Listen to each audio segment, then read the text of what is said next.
ఈ రోజు మా అబ్బాయికి ఒక డౌట్ వచ్చింది. వాళ్ళ నాన్నని అడుగుతున్నాడు. నాన్న, కాకి అరిస్తే చుట్టాలు వస్తారంట కదా నాన్న, అవునా నాన్న అన్నాడు. అవునరా, కాకి అరిస్తే చుట్టాలు వస్తారని నాకు మా తాత చెప్పాడు. అవునా, మరి చుట్టాలు వెళ్ళిపోవాలంటే అని అడిగాడు వాడు. ఏమీ లేదురా, చుట్టాలు వెళ్ళిపోవాలంటే మీ అమ్మ అరిస్తే చాలు అన్నాడు.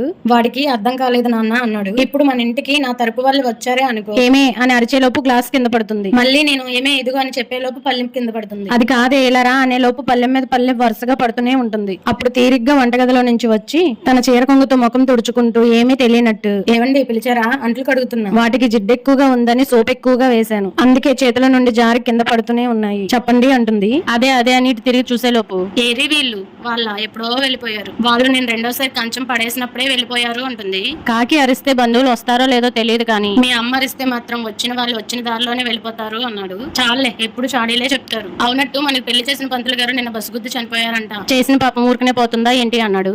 వీడియో నచ్చితే లైక్ చేయండి.